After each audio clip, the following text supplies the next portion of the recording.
कल Joe Biden ने कहा वो नहीं था जो पूरी दुनिया को उम्मीद थी। $500 मिलियन इज नथिंग। बस उनकी ये हौसला अफजाई हुई कि बड़ा उन्होंने एकदम माको काम कर दिया, वहां पर पहुंच गए, बहुत ही गजब काम कर दिया। लेकिन what Putin has said means business. देखिए निशांत, जो बाइडेन का विजिट है उसके माफ कीजिएगा कुछ सांकेतिक अर्थ हैं और कुछ सब्सटैंटिव भी हैं। बाइडेन वहां पे जाके कीव में और फिर वार्सो में जाके बताना चाह रहे हैं कि वो अभी वॉर में यूक्रेन के साथ हैं, वो सारा सप्लाई करने के लिए तैयार हैं। लेकिन जैसा कि आपने बिल्कुल सही बताया कि जो सपोर्ट मिल रहा है यूक्रेन को, वो रूस को हराने के लिए बिल्कुल उसका कोई मायने नहीं है। अगर 500 मिलियन आप डॉलर्स दे देते हैं या फिर 700 टैंक्स यूक्रेन को देते हैं। राजन सर, मैं आपसे मोटी मोटी एक बात पूछता हूं। कल बाइडेन वहां पर पहुंचे, इसमें यूक्रेन का क्या फायदा हुआ? कुछ नहीं। बाइडेन ने अपनी ताकत दिखाई कि भाई 80 साल की उम्र में वो व्यक्ति वहां जा रहा है, कितना गट्सी आदमी है। इसमें यूक्रेन को क्या मिला? यूक्रेन को केवल एक तरह से ये मिला कि अमेरिका कुछ दिनों तक सपोर्ट करता रहेगा, यानी कि जब तक यूक्रेन को यूज किया जा सकता है अमेरिका और नाटो फोर्सेस के द्वारा, तब तक अमेरिका और नाटो उसको यूज करते रहेंगे और प्रॉक्सी वॉर का जो वहां पे माहौल है ये कुछ दिनों तक चलता रहेगा। इसका मतलब सही अर्थों में यही है।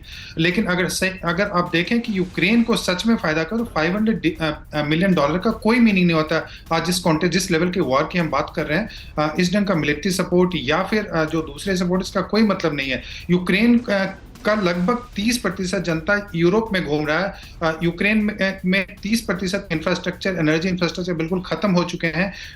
50 to 60% लोग डिस्प्लेस्ड हैं। वहां पे जो रिकंस्ट्रक्शन करना होगा उसके लिए $300 to $400 बिलियन की जरूरत है। तो आप समझ सकते हैं कि वहां पे 500 मिलियन का बिल्कुल कोई महत्व नहीं है और यूक्रेन को इससे कोई भी फायदा नहीं होने वाला। सर, मेरे सहयोगी हैं कुलदीप, जो कि शो के एक प्रोड्यूसर भी हैं हमारे साथ। उनका एक सवाल है, मैं सीधे ध्रुव सर से पूछूंगा। ध्रुव सर, आप एक बात बताइए सर। एक तरफ नेटो को मजबूत करने की बातें हो रही हैं, नेटो में इंफ्रास्ट्रक्चर बेस बढ़ाया जाएगा, उनको ताकत दी जाएगी, और दूसरी तरफ यूक्रेन को बस 500 मिलियन।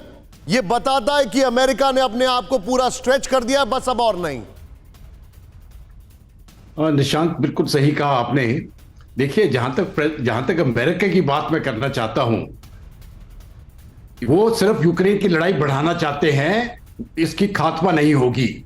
और ना तो वो यूक्रेन को उस प्रकार के ऑफेंसिव हथियार देंगे जिससे कि वो कोई भी जो उन्होंने जो इलाका हारा है उसके ऊपर दोबारा कब्जा कर ले।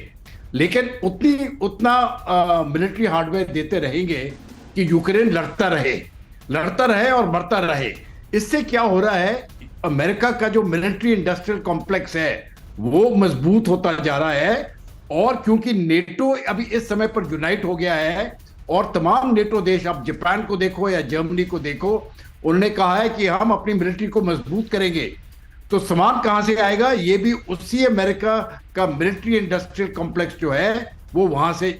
सर, आपको मैं थोड़ा सा रोकूंगा, तो नेटो अभी थोड़ा सा रोकूंगा। करीब 9:15 बजने वाले। हमारे जितने भी दर्शक हैं अपनी घड़ी मिला लें। अब से किसी भी क्षण बाइडेन का एड्रेस शुरू होगा, और क्या वो पुतिन को जवाब देंगे, नहीं देंगे,